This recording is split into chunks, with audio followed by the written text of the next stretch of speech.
Bonjour, alors bienvenue dans un tout nouveau vlog livresque en ce vendredi matin, post-jogging sous la pluie, d'où le n'est-ce pas? Alors, ben voilà, on commence une nouvelle semaine et je la commence avec déjà une lecture lue parce que je l'avais lue à la fin du dernier vlog, mais le vlog était tellement long que ça ne servait à rien que je la mette là-dedans. Donc, c'est le fameux premier livre de Fanny Ruet, Bien sûr que les poissons ont froid. C'est chez l'Iconoclaste. Je l'ai écouté en niveau audio. C'était lu par l'autrice elle-même et ma foi, quelle belle expérience. Je pense que ce livre-là, si jamais vous voulez lire, ça vaut la peine de lire en audio. Alors, je vais me lancer rapidement. Je ne sais pas trop comment résumer ça. Mais en fait, on va suivre Ali, qui est une jeune femme qui vient en fait de laisser son copain, est au milieu de la vingtaine, puis bon, ben, elle décide de, bon, elle est obligée d'emménager dans un appartement toute seule, puis bon, ben, c'est l'été, elle est un peu déprimée, elle sait pas trop comment gérer tout ça, puis c'est un peu, avec son meilleur ami, c'est un peu comme une excuse pour revenir un peu sur certains moments dans sa vie qui ont été marquants. Donc, on comprend rapidement qu'elle a eu premièrement un deuil, le deuil de sa sœur qui est arrivé. On ne sait pas trop qu'est-ce qui s'est passé dès le départ, mais on sait que c'est arrivé dans sa vie. Et on comprend qu'elle a également eu une espèce de relation mystérieuse avec un fameux Nour, qui est une personne avec qui elle a échangé sur MSN et tout ça. Puis, à l'époque, quand elle avait 15 ans, puis avec qui elle a comme développé une relation à distance platonique, mais comme super importante. Puis là, dans cette espèce de remous-là, de fin de relation et tout, elle a comme soudainement envie de partir à la recherche de cette personne-là parce qu'elle n'a jamais comme retrouvé. Ça a coupé sec la relation, puis elle n'a jamais trop su qu'est-ce qui s'était passé. Puis elle s'est toujours posé des questions en se disant, si-tu louche, me suis comme fait avoir, puis c'était comme pas une vraie personne et tout. Donc, elle va partir en quête de ça avec son meilleur ami Max, et ça va être des excuses pour revenir dans le passé un peu.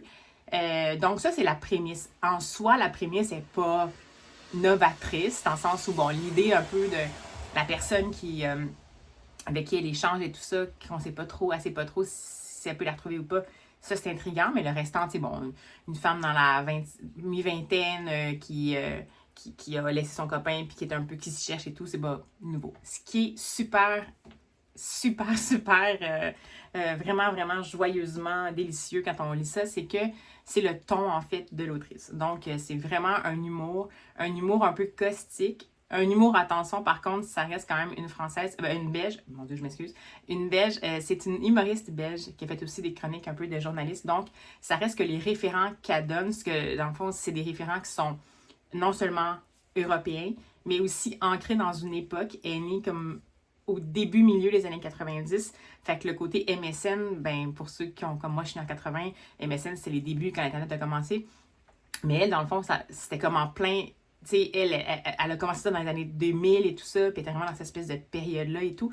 Donc, ça reste quand même qu'on sent qu'il y a comme des éléments techniquement qui sont un peu autobiographiques, puis c'est très ancré dans à la fois une génération, une époque, puis des référents locaux, ou en tout cas européens. Donc, au départ, quand ça a commencé, j'étais comme ouf. Mais finalement, sa plume est tellement comme incisive puis joyeuse, puis elle se prend pas au sérieux. Puis la meilleure chose dans ce livre-là, c'est pas la meilleure chose, mais les choses les plus agréables, c'est les notes de bas de page. En version audio, elle les lit en enchaînement, dans le fond, avec le texte, donc avec une intonation qui fait qu'on comprend que c'est une note de bas de page. Puis c'est des notes explicatives complètement folichonnes, c'est vraiment drôle.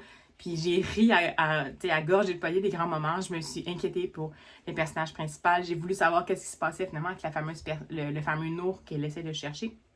Donc c'est sa plume particulièrement qui fait que c'est la différence entre un livre banal puis un livre vraiment mémorable.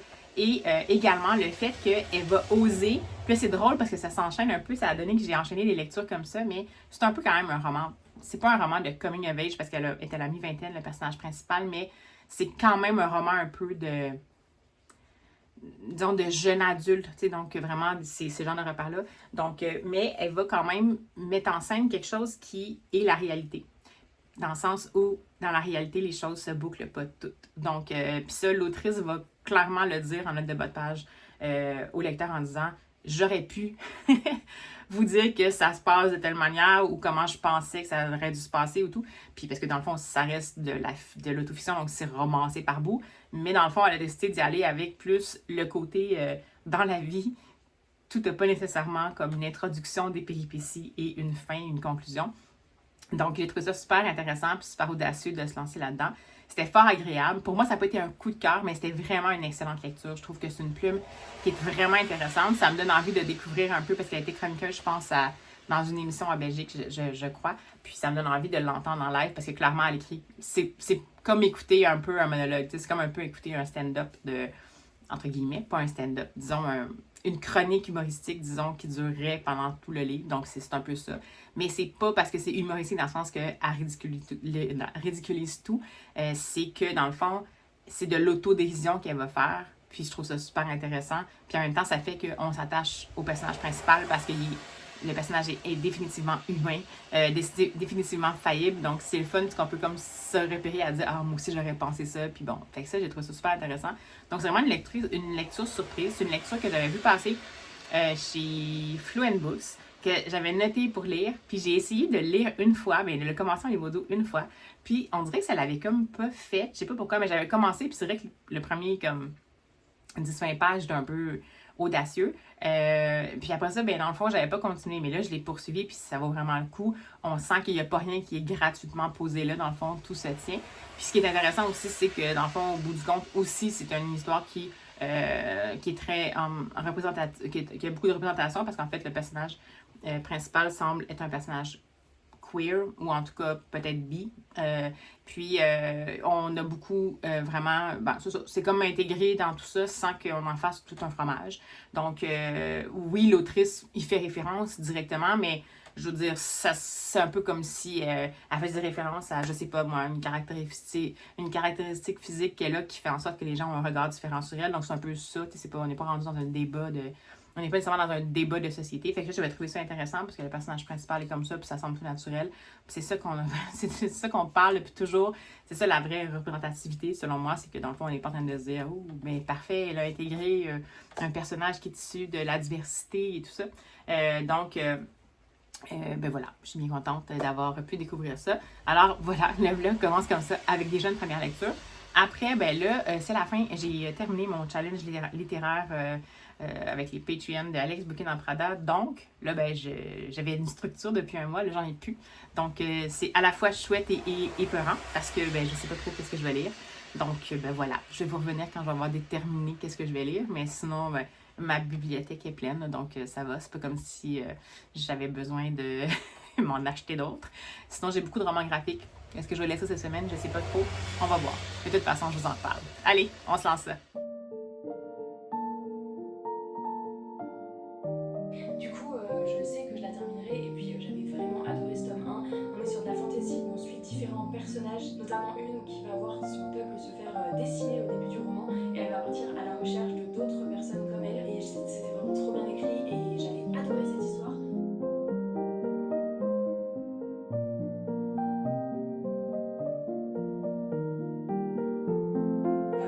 Vraiment très connue, qui a écrit des romans qui sont devenus des best-sellers, enfin vraiment une femme vraiment célèbre, Adrienne Hall. Quand ils sont rentrés, ils se sont rendus compte qu'ils étaient chez elle, mais là, elle trouve les cassettes des séances. Et un petit coucou en ce dimanche. C'est rare que je reprends un dimanche. Maintenant, habituellement, ça va au lundi. Pour vous parler de, finalement, ma deuxième lecture en cours et presque sur le bord de se terminer. J'ai décidé de me lancer dans une petite lecture doudou. Ça faisait longtemps que je n'avais pas poursuivi des petites séries de Cozy Mystery. Et je me suis lancée dans la fameuse série de Loveday and Rider, donc le tome 5, je pense. C'est de Faith Martin et en anglais, c'est A Fatal Affair. Puis en français, je pense que c'est Couronnement fatal à Middle Fenton, quelque chose comme ça. Le titre français vous dit un petit peu plus de quoi ça parle, évidemment. Alors, on va, comme d'habitude, je ne pourrais pas vous dire gros sur l'évolution des personnages principaux qui sont Trudy Loveday, une jeune policière au féminin, dans un monde où les policières au féminin sont pas très courantes, dans les années 50, ainsi que Dr. Clement Ryder, qui est un ancien chirurgien qui est devenu coroner parce qu'il a découvert, puis on l'apprend dans le premier tome, donc ça va, il a découvert qu'il y avait le Parkinson, puis il essaie de, évidemment qu'il n'est pas resté chirurgien, puis il essaie en fait juste de pas dire qu'il a le Parkinson parce que Même maintenant, il y aurait des préjugés, mais à l'époque, ça pourrait faire en sorte qu'on l'oblige à prendre sa retraite, puis il est heureux de faire le coroner. En ce moment, ça n'atteint pas ses capacités cognitives, c'est simplement, pour le moment, ça se manifeste en tremblement. Donc ça, c'est l'espèce de duo, puis ils travaillent souvent ensemble, pour ceux qui n'auraient pas suivi, parce que le coroner, c'est quelqu'un qui a le regard un peu affûté, puis dans le fond, se satisfait pas toujours du verdict du jury, dans le fond, dans les enquêtes du coroner qui préside. Donc, des fois, il va aller voir la police pour dire, ben moi, je veux poursuivre un peu quand même mes recherches dans ce cas-là. Puis à chaque fois, il demande d'avoir quelqu'un pour l'aider. Et comme aller dans le poste de police où Trudy Loveday est, son boss, il l'aime vraiment pas. Il considère que c'est une fille, donc elle n'est pas capable de rien faire. Il a tendance à la donner en assistance toujours à Dr. Ryder. Et pour leur plus grand plaisir à eux deux, parce que finalement, ils s'entendent super bien. Trudy Loveday, c'est une femme super allumée et tout. Puis elle apprend beaucoup auprès de Dr. Ryder. Donc, mise en contexte de la série. Chaque tome est une enquête complète. Évidemment qu'il y a une évolution des personnages principaux, donc là je n'en parlerai pas beaucoup, ça c'est la base, mais ça évolue quand même au fur et à mesure des tomes, mais chaque tome, l'enquête qui est en question est toujours bouclée. Dans celui-ci, ça va commencer par les célébrations du... Je sais pas ce que ça évoque en Angleterre, mais c'est May Day, donc 1er mai, je pense. Puis, c'est dans un village de Middlefenton, puis ils ont toujours célébré ça en grand avec une reine du May Day. Et cette année, c'est une fameuse Iris, je me souviens plus c'est quoi son nom de famille, qui a été élue. Et elle a pas une super bonne réputation dans le village. C'est un peu comme une jeune femme qui se croit beaucoup, puis qui est volage, puis qui couraille un peu, puis qui, bon, tourmente un peu les gars avec qui... elle évolue et tout ça, puis elle est appelée à être justement la fameuse reine de cette célébration-là. Et le matin de la célébration, elle va être retrouvée sur le fameux arbre sur lequel dans le fond, absolument, il y a lieu toutes les espèces d'activités, puis couronnement et tout ça. Puis elle va être retrouvée, malheureusement, étranglée et attachée sur cet arbre-là avec les rubans de la fête. Il va y avoir une enquête pour ça, et ça ne sera pas encore conclu. Et entre-temps, il va y avoir une autre mort suspecte qui est un jeune homme qui s'appelle David et qui va visiblement a eu l'air de s'être enlevé la vie, donc pendu dans une grange. Or, ça s'avère que c'est le fils d'un superintendant dans la police, dans la section où Trudy travaille. Et ce superintendant-là, ben, il n'a pas le droit de se mêler à l'enquête, mais il est convaincu que son fils, non seulement s'est pas suicidé, mais qu'en plus, il y a des rumeurs que son fils fréquentait la fameuse Iris et qu'il aurait été le suspect numéro 1 pour le meurtre de Iris. Donc, il dit, j'aimerais ça qu'il y ait une enquête en parallèle qui soit menée. C'est un petit peu hush-hush, c'est pas vraiment censé. Et évidemment, Dr. Ryder et Trudy Loveday vont être mobilisés pour faire ça un peu in petto. Donc, c'est ça, la fameuse enquête. Je les retrouve toujours avec bonheur, ces deux-là. C'est super intéressant. La plume, elle n'a pas rien de sensationnel dans le sens où il n'y a pas un style particulier, mais c'est tellement fluide. On rentre tout de suite dans l'histoire.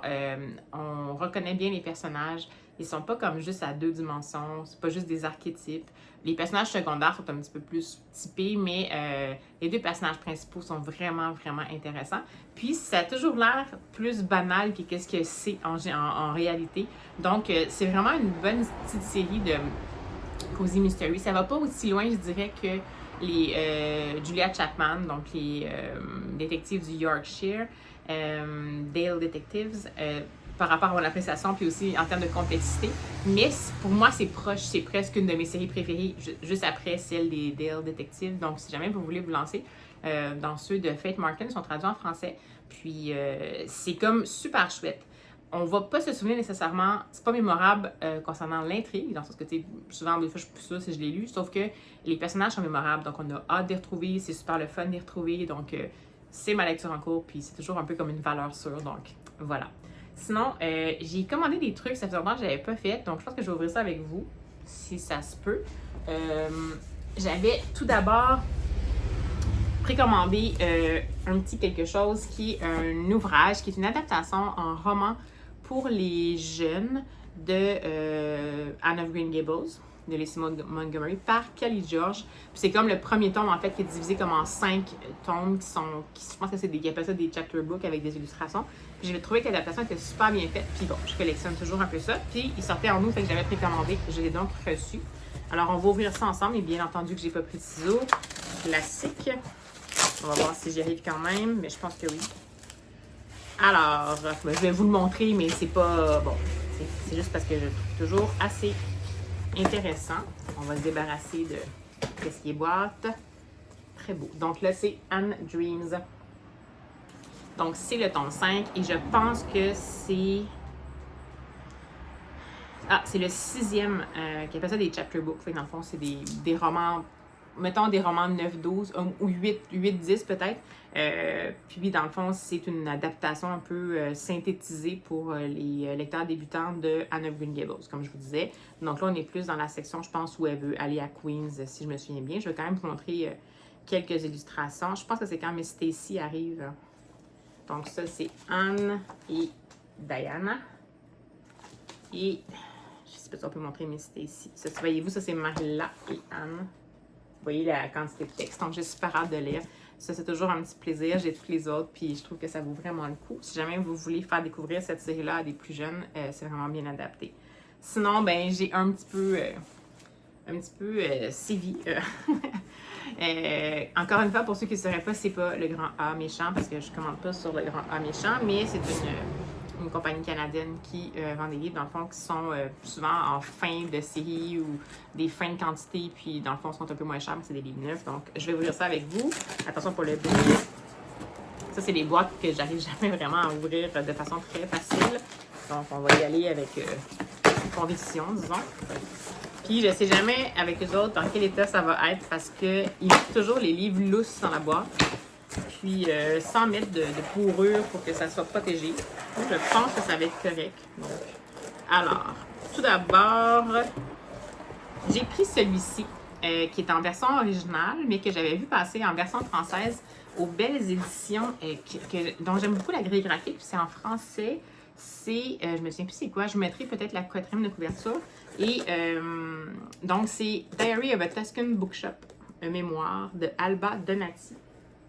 Je suis pas fan de la couverture en langue originale, mais bon, c'est ça qu'il y avait. Puis on va suivre, je pense que c'est une autrice italienne. Donc on va suivre une jeune femme, Alba Donati, qui, évidemment, un classique, là, avait une vie super, l'enfant joyeuse, qui travaillait beaucoup avec plusieurs auteurs internationaux parce qu'elle était elle fait la promotion des livres à Florence. Mais elle était décidée à faire un grand changement dans sa vie et elle va retourner à Lucignana, la ville de Toscane où elle est née, pour ouvrir une petite librairie dans un cottage rose. Et c'est comme un peu ses mémoires de ce que je comprends, donc je pense que c'est comme de l'autofiction, donc c'est pas juste comme... C'est Alba Donati qui a fait cette même chose-là, donc ça m'intéresse toujours, ces choses-là, vous le savez. Puis, ben, quand j'ai vu qu'il était... c'est traduit d'italien, fait que c'est pas en version... Mais je pense qu'elle l'a écrit en anglais au départ, je vais juste vérifier. Parce qu'il me semble que je l'avais pas pris en français. Non, c'était publié en italien au départ. Fait que j'aurais pu le prendre en français, c'est juste que là, j'y avais accès, fait que je l'ai pris en anglais. Mais dans le fond, ça veut dire que la traduction française... Oups, là, il y a mon chat qui voilà. Il y a les cas qui dérangent un peu le focus du téléphone. Donc ça, je l'ai pris. Ensuite, encore une fois, une recommandation un peu... Ça, je l'avais vu, je pense, chez du café et des livres, puis peut-être Petite Lectrice, je me souviens plus. Celui-ci, je l'ai vu chez Laura's Readings, puis ça m'intéressait vraiment. Elle, c'est la version française qu'elle avait. Elle est parue aussi en français, et c'était ceci. Donc, excusez, je surveille mon chat qui est... Non, les cas... Non. Non, non. C'est parce qu'elle va aller dans la boîte. OK. On va s'aider, là, puis je vais faire quelque chose d'intelligent. Je vais mettre la boîte par terre, comme ça, elle va me laisser tranquille. Et voilà. Donc... ça, j'avais eu comme recommandation, ça, chez Laura's Readings. Et c'est Marshmallow et Jordan. C'est publié ici chez First Second. Puis en français, je pense que c'est chez Gallimard. Puis on va suivre, dans le fond, une jeune fille qui s'appelle Jordan. C'était une joueuse étoile de basketball. Mais malheureusement, il y a un accident qui va la laisser paralysée à partir de la taille jusqu'en bas. Donc, elle ne pourra plus jamais jouer. Par contre, elle reste quand même capitaine de l'équipe. Et dans le fond, ça va être un peu son évolution à travers ce changement forcé de vie et le fait qu'elle va finir par retrouver, elle va rencontrer un éléphant mystérieux dont le nom est Marshmallow et qui va aider Jordan à découvrir un tout nouveau sport. Donc, je trouvais que la prémisse était intéressante, mais c'est surtout que les visuels m'intéressaient beaucoup à l'intérieur. Puis le Ross Reading se disait que c'était vraiment bien fait aussi, l'écriture et tout ça. Donc, je trouvais ça chouette, dans le fond, de découvrir une autrice différente. Je pense qu'Alina Shaw, ça a été écrit en anglais, je pense, en langue originale, je crois, ce livre-là. Il me semble. Est-ce que j'ai ça quelque part? Oui, donc ça a été écrit en anglais au départ. Donc, ceci, qui est aussi disponible en français. Et 2 de la collection Little People Big Dreams, qui est aussi disponible chez La Courte Échelle en français, mais je pense pas que ceux-là sont disponibles encore. Et je ne serai pas surprise. Donc, j'ai pris le fameux Anne Frank. C'est toujours des illustrateurs différents. Et celui-là, je trouvais que pour Anne Frank, je connais bien son histoire, mais ça va se concentrer absolument sur l'enfance d'un personnage connu. Et là, vous l'avez un peu vu, mais bien, j'ai pris la reine Elisabeth avec son corgi parce que, tu sais, c'est la reine Elisabeth. Donc, comme c'est toujours des illustrations, des illustrateurs différents. Celui pour la reine, voyez-vous, je l'aime un peu moins. Par contre, pour Anne Frank, je trouvais qu'il était super touchant. Donc, je vais les regarder. C'est toujours des biographies synthétisées, comme je vous dis, de l'enfance de personnages bien connus. Si jamais vous ne la connaissez pas encore, cette édition-là, cette collection-là, ça vaut vraiment le coup. Et finalement, après en avoir beaucoup entendu parler, puis que ça faisait depuis longtemps que c'est dans ma pile à lire, c'est juste que, ma pile à lire virtuelle, puis je voulais vraiment l'avoir, puis à chaque fois je vais l'emprunter à la bibli. Après ça, c'est comme, je sais que je ne vais pas nécessairement lire sur le coup, mais c'est celui-là qui est un classique finalement d'une autrice qui est afghane, je suis pas sûre. Non, pardon, syrienne. Et c'est As Long as the Lemon Trees Grow de Zulfa Katou. Et ça, on va suivre justement une jeune femme, Salama Kassab, qui était une étudiante en pharmacologie. Et dans le fond, elle va se ramasser en Syrie alors qu'il y a la grosse révolte et elle va finir par être comme, pas mutée, mais promue par la force des choses à quelqu'un qui travaille dans un hôpital avec beaucoup de compétences parce qu'il n'y a plus personne qui a les compétences qui est encore en vie, puis c'est très violent et tout. Puis ça va être dans le fond son parcours. C'est techniquement, c'est vendu comme un livre Young Adult. C'est chez Little Brown, mais je pense quand même que c'est assez remuant, donc je voulais vraiment le lire. Ça aussi, ça existe en français. Je me souviens pas c'est chez quel éditeur, mais c'est disponible aussi. Donc, c'est cool parce que la plupart des livres que je vous ai présentés sont disponibles en français. Alors, voilà pour ce petit unboxing surprise. Ça faisait longtemps que je l'avais pas fait. Fait que là, j'en ai là. Puis ça se peut que, dans le fond, demain, on est le lundi 12 août. Au Québec, c'est le fameux événement. Ça fait, je pense, 10 ans que c'est le 12 août, j'achète un livre québécois. Habituellement, je fais toujours une petite sortie en librairie, puis je sélectionne 1 ou 2 livres qui étaient dans ma liste de souhaits, qui sont des livres de littérature québécoise, puis que j'en profite pour acheter pour en même temps pour moi et pour soutenir dans le fond l'auteur ou l'autrice. Fait que ça se peut que demain vous voyez ça aussi, je sais pas trop, mais il y a des semaines comme ça. Qu'est-ce que vous voulez? Alors, écoutez, je retourne à ma lecture, puis je vous reviens quand je peux. Alors, comme prévu finalement, me voici près d'une toute petite librairie indépendante pour aller faire mes achats du 12 août. On achète un livre québécois, mais maintenant, je vais mieux dire achète, emprunte, lis, parle d'un livre québécois. Parce que, bon, c'est pas tout le monde qui a nécessairement le budget pour. L'important, c'est juste de soutenir, dans le fond, de soutenir ou faire découvrir la littérature québécoise. En tout cas, c'est ce que je crois. Alors, je vous amène avec moi.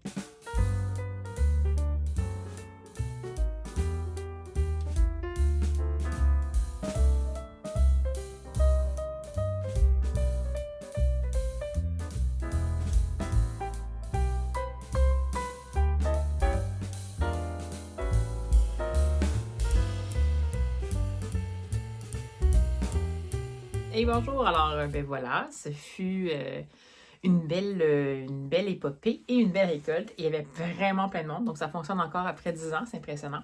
Et comme je me suis un petit peu, j'étais un peu enthousiaste, j'ai eu droit au fameux sac officiel, le tote bag officiel des librairies indépendantes, donc vraiment cool, tout en sobriété, mais je l'aimais bien, donc tant mieux.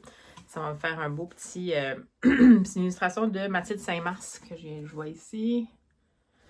Et c'est ça, je vais être bien contente de le réutiliser. Et je vais vous montrer, en fait, rapidement, rapidement, je pense, qu'est-ce que j'ai acheté. J'ai essayé de prendre un peu dans tous les genres, en fait. Donc, j'ai commencé par choisir 2 romans.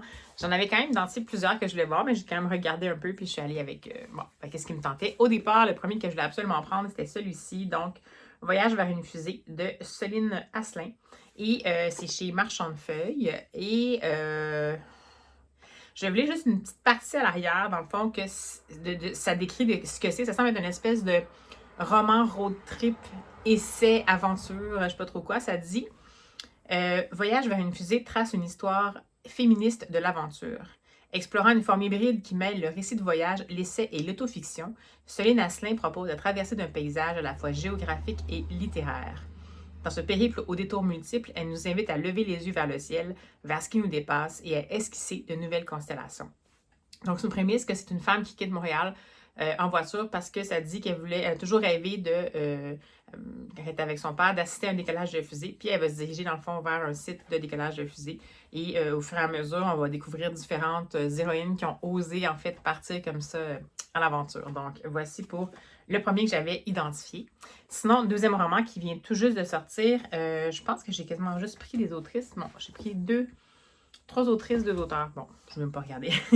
C'est celui-ci. Donc, c'est Antévillerie de Gabrielle Caron. C'est publié chez Stanké. Et ça m'intriguait énormément. Celui-là, je pense que j'ai oublié la 4e. Ça va être moins compliqué. Maud est morte. Elle est morte, mais elle est toujours là. Pourquoi? Elle ne sait pas. Malheureusement, être un fantôme ne vient pas avec un manuel d'instruction. Elle ne sait même pas comment elle est morte. Dans son appartement, elle assiste à son après-vie, sa veillée funèbre, ses proches qui vident son logement, la nouvelle locataire qui prend sa place. Légèreté et introspection profonde se côtoient. Évidemment, Maud n'est pas le seul fantôme en ville. Elle rencontrera quelques-uns qui partageront avec elle leur histoire et leur sagesse. Maud est morte, mais elle découvre la vie pourtant. Est-ce que c'est sa nouvelle destinée de hanter Villeray? Ça a l'air chouette, hein? Je trouve ça vraiment intéressant.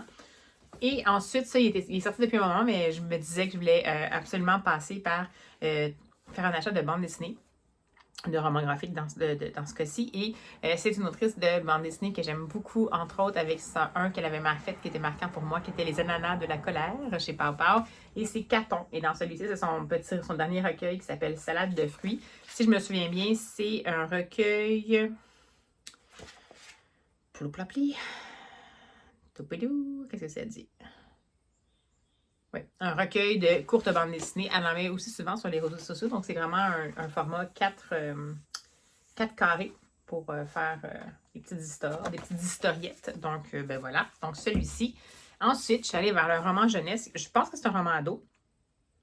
Jeune adulte, ça dit. Donc, puis c'est drôle parce que c'est de la dystopie. Puis, ça m'intéressait beaucoup. Ça me faisait penser à, entre autres, potentiellement la série C.I.E.L de Johan Elliott.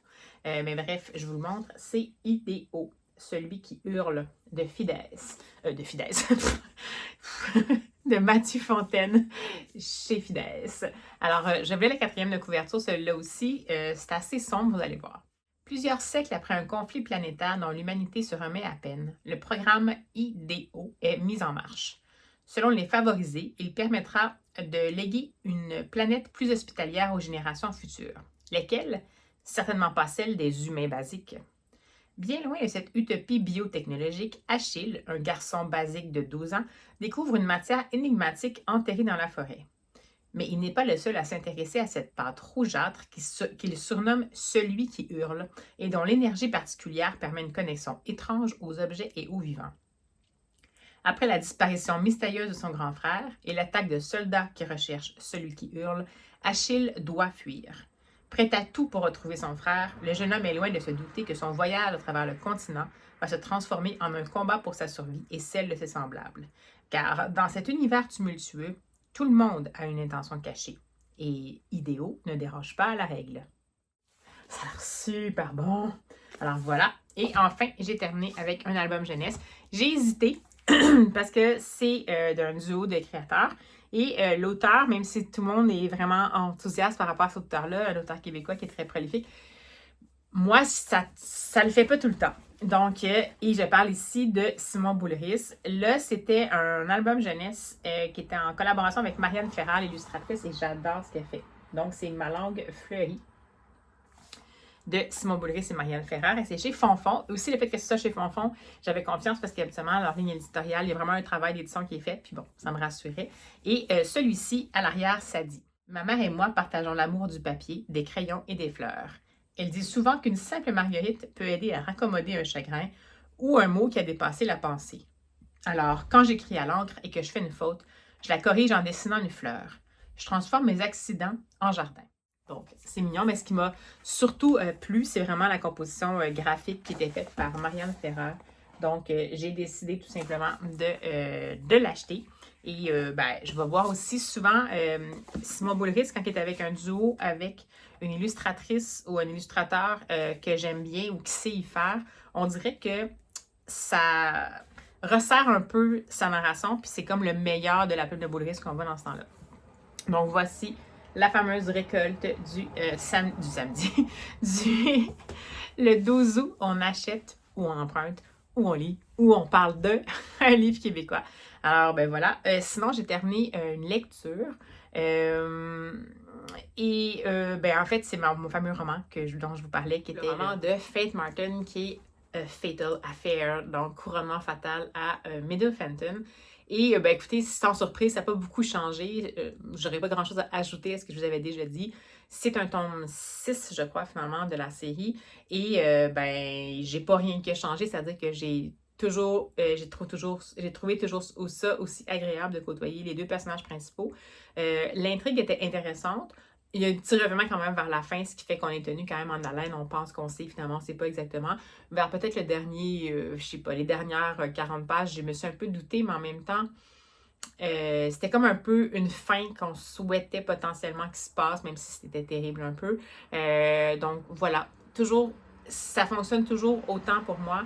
C'est toujours écrit une intrigue qui se déroule de façon assez rondement, avec un rythme quand même plein de rebondissements. Des personnages qui sont bien ancrés, un petit peu d'humour au passage, puis surtout en fait la perspective de la société dans les années 50, donc les rôles des hommes et des femmes, mais aussi des femmes et des hommes ayant des contraintes physiques, donc on parle ici de Dr. Clement Ryder, donc très bonne lecture, j'ai même eu envie de continuer avec un prochain tome, mais finalement je ne l'ai pas faite.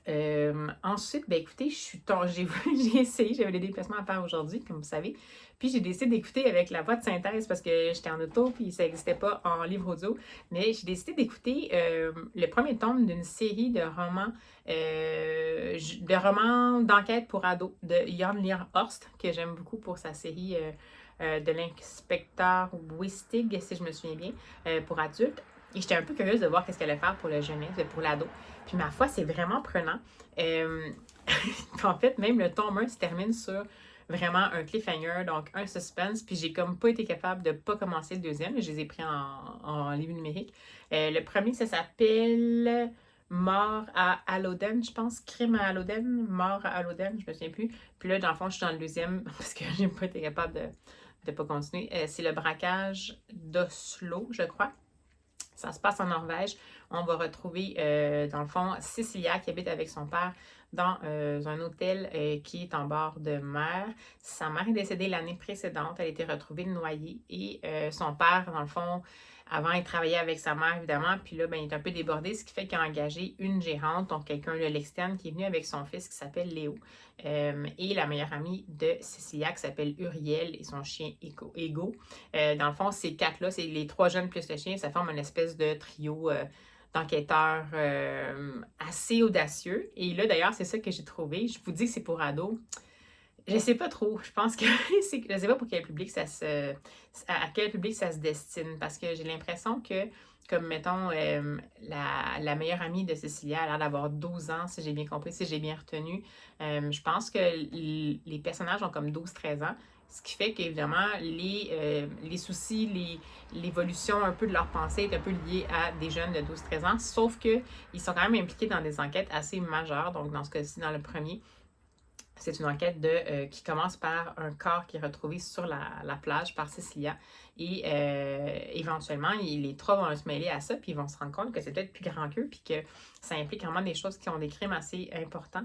Et ils vont être en fait en danger. Donc, on est très dans le Jan Lier Horst, dans le sens que la structure est encore mise en contexte, puis à la fin, on a peur pour les personnages principaux. Donc, ça tombe un petit peu en mode thriller. Donc, là-dessus, la structure est un peu similaire à ces livres pour adultes.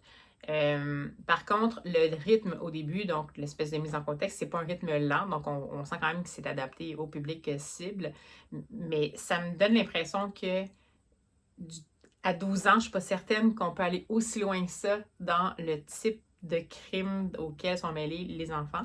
Puis peut-être qu'on aurait pu dire que c'est un livre pour ados, mais comme les personnages sont plus jeunes, c'est comme un entre-deux. Mais bon, cela dit, peu importe, moi j'en profite comme adulte de les lire. Puis là, ben, je vais lire le deuxième parce que je veux absolument savoir qu'est-ce qui se passe. Parce que dans le fond, il y a vraiment il semble avoir une intrigue qui se poursuit de Tom en Tom, donc qui est un peu liée à la mort de la mère de Cecilia. Donc, c'est comme, il y a beaucoup d'inconnus, de zones grises, de zones d'ombre qui sont liées à cette disparition-là. Puis, quand on termine le premier tome, on se rend compte que peut-être que ça va être ça qui va se passer en arrière-plan, essayer d'éclaircir ces zones d'ombre-là. Donc, ben voilà, c'était vraiment pas prévu. Mais au début, je voulais me lancer dans un autre Cozy Mystery. Là, finalement, je me suis dit, ah, je vais lire un livre d'enquête jeunesse.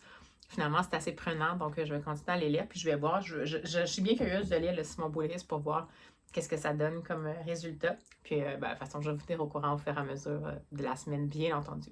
Allez, à tout de suite.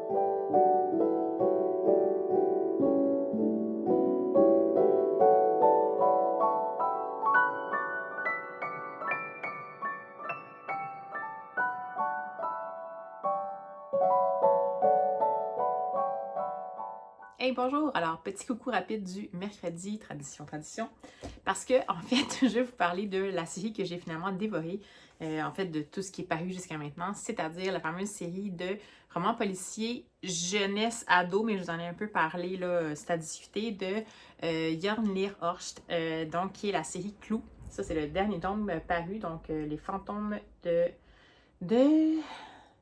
Skutbukta. Je ne suis pas très bonne en prononciation. Et les premiers tomes sont ici. Donc, voilà. C'est les 3 premiers tomes. Et ça, c'est le 4e. Donc, je les ai lus en enchaînement parce que c'était vraiment excellent. Bon, j'étais agréablement surprise du passage de cet auteur de polar scandinave norvégien, qui est absolument, qui écrit pour adultes. Et puis, en fait, là, dans le fond, on a en fait accès à son passage vers la jeunesse. Puis c'est une série que je crois une 12aine de tomes en norvégien. Là, on est aux 4 premiers. Excuse, j'ai quelque chose dans l'œil. Donc là, on est aux 4 premiers traduits en français. Ça n'existe pas en anglais à ma connaissance. Donc, c'est vraiment Rajo qui va avoir visiblement l'exclusivité pour la traduction. Et je les ai enchaînés parce que, ben, écoutez, comme je vous disais, mis à part le fait que, à première vue, ça semble être dans le fond, une formule régulière pour un roman d'enquête, disons pré-ado, début d'adolescence, mais plus pré-ado, dans le sens où on a une bande de 4, donc 3 meilleurs amis et un chien qui sont en fait la bande Clou, le groupe Clou, et je vous l'avais dit, j'avais juste pas réalisé que c'était les noms, là, donc Cecilia, Léo, Uriel et Ego le chien, j'avais parlé un petit peu plus tôt. Donc, on a cette bande-là qui va revenir d'un tome à l'autre. Dans chacun des tomes, il va y avoir un mystère à résoudre, mais là, on n'est vraiment pas au niveau du mystère. C'est là que ça diverge de la formule habituelle, c'est-à-dire que bien que les enfants, je dis les enfants parce qu'en fait, la façon dont ils se comportent, je dirais qu'ils ont à peu près 12 ans ou 13 ans, ils raisonnent vraiment comme des pré-ados. Les parents sont là, mais sont quand même pas trop inquiets par rapport au fait qu'ils sont impliqués dans des enquêtes qui dépassent un peu leur capacité, peut-être pas leur capacité, mais qui les mettent réellement en danger parce que, comme je vous disais, par rapport au plutôt que ce soit des disparitions mystères, style la valise de Monsieur X s'est disparue et finalement on s'est rendu compte que c'était, je sais pas moi, une dame du village qui est un peu perdue, qui l'a pris par erreur, mais c'est pas ça du tout, c'est qu'ils sont toujours mêlés à des choses, trafic de drogue, meurtre, trésor, braquage, en fond, pécule amassée dans un braquage qu'on retrouve éventuellement, et ils se retrouvent à chaque roman dans les pattes, dans le fond, des criminels et ils sont menacés et pas menacés gentiment. À chaque tome, ils sont menacés de mort. Donc, ils sont menacés à la pointe d'un fusil, à la pointe d'un couteau. Bon, bien entendu, ça se résout de façon positive. Mais ça reste quand même que moi, c'est mon petit questionnement dans le sens où, Puis, en fait, moi, comme adulte, je suis bien contente de ça parce que c'est des personnages qui sont pré-ados, qui sont pas trop infantilisés. Donc, c'est agréable autant potentiellement pour un pré-ado parce qu'on les prend pas pour des cruches. Puis c'est agréable pour un adulte parce qu'on n'est pas trop dans le gnangnan, disons. On souligne à grands traits un peu quand même les étapes de l'enquête, mais pas trop. On fait confiance aux personnages. Mais c'est sûr que c'est les meurtres auxquels ils sont confrontés, c'est quand même intense. En même temps, c'est pas intense par rapport à la notion d'un polar scandinave. Dans les polars scandinaves pour adultes, c'est intense. C'est 300 fois plus intense que ça. La noirceur, puis le côté glauque et grinçant et menaçant dans lequel les personnages sont plongés. Donc, c'est en effet peut-être la version jeunesse du polar scandinave, mais ça reste que pour, disons, moi, en tout cas au Québec ou même en France, on est peut-être moins habitué à cette façon-là d'exposer peut-être les préados à des choses aussi harsh. En même temps, maintenant, c'est présent partout, là, sur les réseaux, dans le fond, sur YouTube. Je sais, là, je suis pas dans une espèce de bulle d'ignorance, mais ça m'a quand même un peu surpris. Sauf que, bon, je considère quand même que ça a sa place, mais peut-être juste quand même être content de ça si jamais vous faites lire à des jeunes qu'il va y avoir quand même ça. Donc, il faut quand même peut-être expliquer. Cela dit, c'est quand même...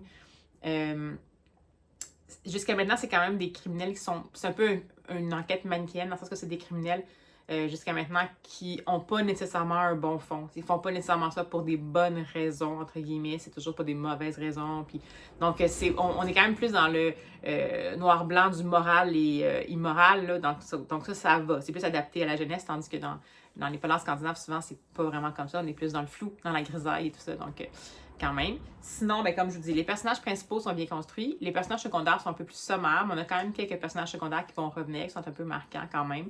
Et le rythme est très rapide, parce que c'est vraiment le rythme d'un roman d'enquête pré-ado, donc court chapitre, plusieurs rebondissements, péripéties, même quand il y a des moments de flottement, ils ne sont pas très longs, même quand on est dans des scènes qui sont justement de tension, c'est pas non plus très long, donc on est vraiment dans ce genre de rythme-là, et avec une résolution à chaque fois. Ce qui m'a marqué par rapport à cette série-là, c'est que, c'est ce qui est allé peut-être chercher le côté adulte de moi qui lis ça, là, mais c'est que en dehors des enquêtes qui vont mener, il y a quand même un mystère qui s'étale sur les 4 premiers tomes. Donc, qui est celui de la fameuse disparition de la mère du personnage principal, Cecilia, qui est disparue 1 an plus tôt que l'action qui se passe là et qui a été retrouvée morte 1 semaine plus tard. C'est pas loin de l'hôtel où le père de Cecilia, dans le fond, est, où est-ce que, en fait, Léo a fini par emménager avec sa mère comme gérante et tout ça, où Uriel habite et tout. Et à travers les enquêtes, on va finir de plus en plus par trouver des morceaux du casse-tête de cette disparition-là, parce que ça a toujours été inexpliqué, ça a toujours été considéré comme une mort accidentelle. Mais évidemment, comme personne qui vit un deuil, on ne veut jamais vraiment peut-être envisager le fait que ça puisse être un accident. Et éventuellement, au fur et à mesure des tomes, on en apprend de plus en plus, qui va faire un peu étoffer plus, dans le fond, les infos qu'on a par rapport à ça. Et au bout du 4e tome, on a pas mal la majeure partie des infos en main. Donc, j'ai vraiment beaucoup aimé les 4 premiers tomes. Il y en a plusieurs, puis je ne sais pas si pour les tomes suivants, il va y avoir aussi une nouvelle, disons, un nouveau meurtre, pas un meurtre, mais un nouveau mystère en arrière-plan qui va suivre sur plusieurs tomes, parce que ça, je trouvais que ça amenait vraiment une plus-value. C'était super intéressant, ça piquait vraiment la curiosité, puis ça donnait définitivement le goût de lire en rafale les 4 premiers tomes. C'est comme si c'était en fait un roman complet divisé en 4 parties, donc c'est comme si les 4 premiers tomes, c'était un roman pour adultes, dans le fond, puis il l'a divisé en 4 tomes en français, c'est des tomes de 160 pages, 190 pages, je pense que c'est le premier, puis 160 après ça. Donc, j'aurais le goût de poursuivre la série, mais je m'attachais beaucoup au mystère d'arrière-plan des 4 premiers tomes. Donc là, je sais pas si je vais me sentir interpellée par le tome 5, mais c'est à voir. C'est sûr que dès qu'il va sortir, je vais lui donner une chance. Puis définitivement, ça vaut la peine. Moi, je l'ai vraiment entrepris cette série-là parce qu'elle m'avait intriguée, parce que j'aimais beaucoup l'auteur de polar nordique pour adultes. Puis je me demande, je suis toujours intéressée de voir comment un auteur fait le passage vers la jeunesse. C'est plus souvent mal réussi que très bien réussi. Dans ce cas-ci, je pense que c'est réussi. C'est pas très bien réussi dans le sens que, comme je vous dis, il y a quand même un petit problème là, peut-être des éléments qui sont là versus le public visé, mais pour le restant, c'est tout correct. Le rythme est adapté, les descriptions de personnages, ça va, le niveau de description versus dialogue, ça va, l'enchaînement des péripéties, le fait que les personnages principaux, on sent qu'ils sont jeunes, mais on les prend pas non plus pour des cruches. Fait que tout ça, c'est adapté. C'est juste le niveau, disons, de crime auquel ils sont exposés que je trouve un peu élevé, mais bon, c'est peut-être juste moi. Donc, super lecture. Fait que finalement, je vais avoir lu comme une série de 4 tomes. Et pour rester dans le polar, je pense que cette semaine, ça va être ça finalement, parce que ça va peut-être ma dernière lecture du vlog. J'ai finalement décidé d'entamer le premier tome d'une série que ça fait longtemps que je veux commencer, qui est une série d'un duo d'auteurs dont je vais massacrer les noms, je suis désolée à l'avance. C'est Horst et Rosenfeld, donc H-J-O-R-T-H et Rosenfeld. Le premier tome de cette série-là, en français, c'est Celui qui n'était pas un meurtrier. En anglais, c'est Dark Secrets. Donc, c'est comme. Puis bon, j'avais réussi à mettre la main en numérique en français, mais j'avais le goût de l'avoir en audio parce que j'ai plus de déplacements à faire quand je suis toujours à cette période-ci de la semaine. Donc, finalement, je l'écoute en audio en anglais. Puis de toute façon, c'est un duo d'auteurs suédois, j'ai oublié de vous dire. Puis de toute façon, je trouve quand même que la traduction, habituellement, les traductions du suédois vers le français, comme par exemple Camilla Läckberg, je trouve qu'ils sont un peu trop franchouillards dans les éditions. C'est chez Actes Sud Noir, là, donc je trouve ça toujours un peu trop franchouillard. Ça finit toujours par m'accrocher un peu. Puis j'avais comme lu le début en français, puis ça m'avait déjà accroché. Donc, je préfère les lire en anglais. Par contre, j'ai vu qu'il y avait seulement le premier tome qui était en anglais, en livre audio. Les autres, je ne sais même pas s'ils sont là en livre numérique, donc on va voir. Peut-être que je vais poursuivre éventuellement la série en français, mais bon. Alors, Dark Secret, c'est le premier tome d'une série qui va impliquer l'arrivée de Sebastian Bergman, qui est un ancien psychologue qui était impliqué dans le milieu policier, qui donnait des cours et tout ça, qui est un peu à la dérive, disons, après la mort de ce qu'on comprend être sa récente femme et fille. Et il va, dans le fond, arriver dans le premier tome dans un village ou une ville où il habitait quand il était plus jeune parce que sa mère est décédée. On sent qu'il n'a pas une bonne relation avec sa mère, il ne veut rien savoir, il n'a pas été à l'enterrement et tout, bon bref. Et là, il côtoie un peu en parallèle une enquête qui est en cours, qui est en fait qu'on a trouvé un jeune homme qui avait été déclaré, dans le fond, pas perdu, mais qui était déclaré disparu, pardon, par sa mère et qui a été retrouvé comme 3 jours plus tard mort. Et là, ben dans le fond, la police locale avait commencé un peu à faire l'enquête, mais s'était traîné les pieds. On fait venir une autre police qui était un petit peu plus loin, qui est un petit peu plus expérimentée, qui prend en charge. On a un peu de relation entre la police locale et la police qui est venue pour prendre en charge. Donc, un peu le côté compétition, la personne qui était la police locale qui a été tassée parce qu'elle était un peu nonchalant, va essayer justement de prouver à tout le monde qu'il est capable de résoudre le crime. La police qui était invitée essaie de s'assurer d'avoir accès aux témoignages en premier et tout ça. Donc, c'est vraiment plus comme la routine policière. Mais au-delà de ça, la police qui a été invitée, en fait, on comprend maintenant qu'il y a une des personnes qui est là qui connaissait Sebastian Bergman, en fait, qui ont travaillé ensemble. Donc, j'imagine, parce que c'est quand même assez lent comme arrivé, mais j'imagine qu'éventuellement, Sebastian Bergman, qui est un psychologue et j'imagine un profiler peut-être, spécialisé en profilage de criminels, j'imagine qu'il va finalement être peut-être impliqué dans ça, dans l'enquête. Donc, ben voilà, écoutez, j'étais pas sûre.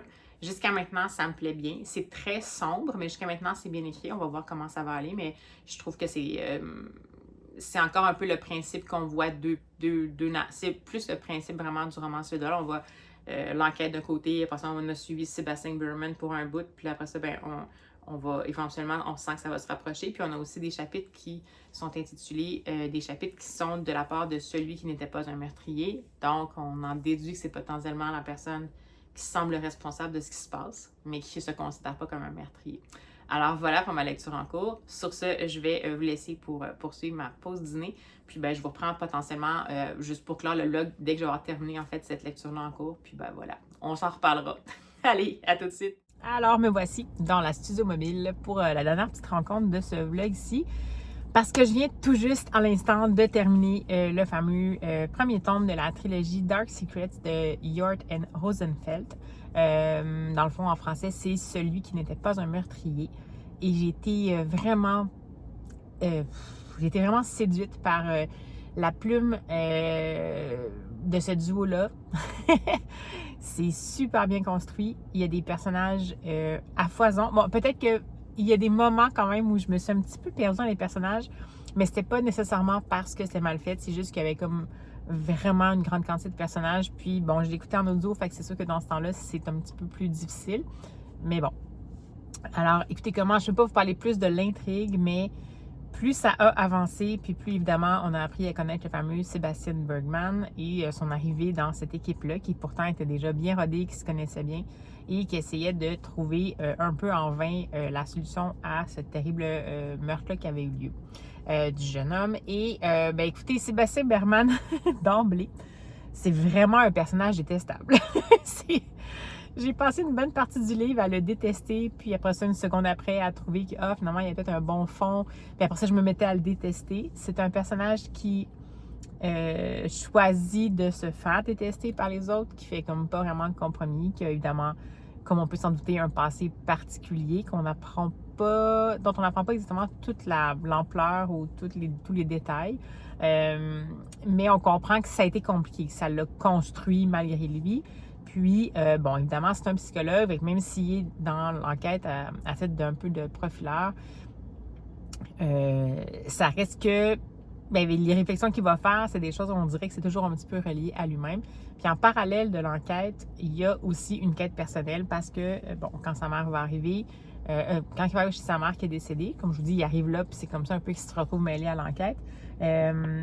Il va apprendre, en fait, en faisant le ménage dans les choses de sa mère avec qui il s'entendait vraiment pas bien, qu'il a potentiellement un enfant avec quelqu'un qui avait écrit à sa mère dans le passé pour avoir ses coordonnées, puis à qui sa mère avait répondu que c'était pas une bonne idée qu'il le contacte, puis qu'elle avait comme dit quasiment, si tu peux mettre fin à la grossesse, ce serait mieux. Donc, il apprend ça là, puis là, ça le turlupine, ça va être trotté dans la tête. C'est pourtant pas quelqu'un qui semble porter sur avoir un désir de paternité, il a vraiment un comportement complètement dissolu, il a vraiment besoin de courir après les femmes, puis d'avoir du sexe, puis tout ça, puis de ne pas se poser. On sent que c'est en réaction à un deuil qu'il y a eu dans les dernières années par rapport à une femme puis sa fille. Mais bon, tu sais, on ne sait pas trop. Mais en même temps, ça a l'air de le turlupiner, donc on va le voir évoluer à travers ça, envers et contre lui, mais surtout contribuer à l'enquête. Puis c'est une enquête qui est super bien faite. On a toujours l'impression qu'on sait exactement où ça s'en va, puis finalement, jusqu'à la toute fin, en tout cas, moi, je pensais que je savais, puis il y a eu presque 2-3 revirements de situation à la suite, ce qui fait que là, je savais pas exactement. J'ai eu des doutes des personnes impliquées, mais je me suis complètement fourvoyée sur la façon dont étaient impliquées, dans qu'est-ce qui s'est passé. Bref, c'était super habile. Donc, on sent que je sais pas comment ils travaillent, ce duo d'auteur-là, mais ça fonctionne tout à fait. Je sais pas si c'est une écriture à quatre mains, mais on n'a pas l'impression que c'est une écriture à quatre mains. Ça se tient totalement. Les ficelles sont pas trop grosses. Il y a un bon rythme. Il y a de multiples points de vue, comme je vous avais dit, avec en plus une espèce de plongée dans l'intellect de la personne qui dit ne pas être le meurtrier, qui dit ne pas être un meurtrier. Et les personnages, plus ça va, plus on apprend à bien les cerner. Puis comme je vous dis, c'est pas tout. Dans l'équipe, il y a des personnages qu'on n'aime pas trop. Il y en a même un dans l'équipe locale qui est pas super top, celui qui dès le départ avait un peu fait cafouiller l'enquête. C'est super bien. Il y a une variété dans l'humanité qui est présentée. Les crimes sont durs, mais on n'est pas finalement autant dans le sordide que je pensais. On est dans le triste, on est dans le terrible, on n'est pas autant dans le sordide que je pensais. C'est quand même un peu plus ancré sur le côté essayer de déterrer le secret pour mieux avancer dans l'enquête. Puis c'est définitivement quelque chose qui met de l'avant la grisaille en fait de l'âme humaine. Par contre, on est quand même globalement, les choses semblent s'être résolues pas mal vers la fin. Donc, c'est pas nécessairement une enquête qui se termine sur vous savez, en disant au lecteur, vous savez, c'est pas tous les criminels qui sont finalement, dans le fond, traduits en justice. C'est pas exactement ce type-là, mais en même temps, c'est pas super manichéen non plus. Les gens qui sont impliqués dans les crimes, c'est des gens évidemment, on n'aurait pas pensé. En même temps, quand on en apprend plus, on comprend que, bon, peut-être qu'on aurait pu y penser finalement. Mais voilà, écoutez, c'est une découverte. Ça fait longtemps que j'hésite à lire cette plume-là, cette plume à quatre mains-là. Puis je ne sais pas pourquoi j'ai hésité, mais j'avais peur que ce soit trop grinçant, comme je vous disais. Mais finalement, pas du tout. Donc, pas du tout. Oui, là, c'est du polar noir scandinave, mais c'est pas aussi noir et sordide que je pensais. Et j'ai vraiment beaucoup aimé ça. C'est clair que je vais lire les deux autres. Ce que j'ai compris, c'est que c'est comme une trilogie. Sébastien Berman, mais là, j'ai vu que ce duo-là a fait d'autres livres après, donc je sais pas si c'est des stand-alone, donc des histoires complètes qui n'ont pas de lien avec la trilogie de départ, ou si c'est juste qu'au départ, ça se voulait une trilogie, puis que finalement, ils ont d'autres tomes qui ont été produits. J'ai adoré la version audio que j'ai écoutée. Le narrateur était excellent. Je confirme que la traduction vers l'anglais me convient définitivement mieux. Que oui, il y a quand même des moments où il y a du langage familier. C'est sûr que c'est traduit avec le langage familier anglo-saxon. C'est peut-être parce que pour moi, il y a moins d'impact ou j'accroche moins sur le côté. C'était pas nécessairement de l'argot, mais plus du langage familier, tandis que dans la traduction française, on va vers l'argot quand on est rendu dans le langage familier. Puis je trouve que ça teinte trop, alors que ça se passe pas du tout, dans le fond, en France. Donc, je ne sais pas si je vais être capable de lire en français pour les prochains parce que je ne suis pas certaine que les livres audio ont été faits ou je verrai ce qui est disponible. Mais ça me donne presque envie de ne pas trop attendre pour en lire. Donc, je pense que je préfère ça définitivement à... Ben, quoi que là, je dis ça, puis non. Je ne vais pas dire à Camilla Lackberg, mais c'est pas du tout le même genre. Mais quand même, on est quand même dans du polar suédois. Mais en même temps, le dernier Camilla Lackberg était super intense, puis il se terminait sur dans le fond, une espèce de suspense. Donc, bon, enfin, tant mieux. C'est le fun quand on fait des belles découvertes comme ça. Donc, vous pouvez l'essayer. Je vous le suggère fortement. Jorten Rosenfeld. Je ne sais pas comment dire leur nom, donc je me suis donné un faux accent. Et ben voilà. Donc, ça sera la dernière lecture de ce blog-ci. J'espère que ça vous a plu. Cette espèce de semaine, finalement, de lecture policière. C'était pas du tout le but, mais finalement, ça s'est avéré être ça complètement toute la semaine. Donc, si ça vous dit, indiquez-moi en commentaire si c'est des auteurs que vous avez déjà lus dans ceux que je vous ai présentés cette semaine. Et c'est que ça vous donne envie de lire et tout ça. Puis, ben, ça va me faire plaisir d'échanger avec vous. Alors, ben, d'ici à ce qu'on se revoit, ben, surtout bonne lecture, bien sûr. Puis nous, ben, on se dit à la prochaine.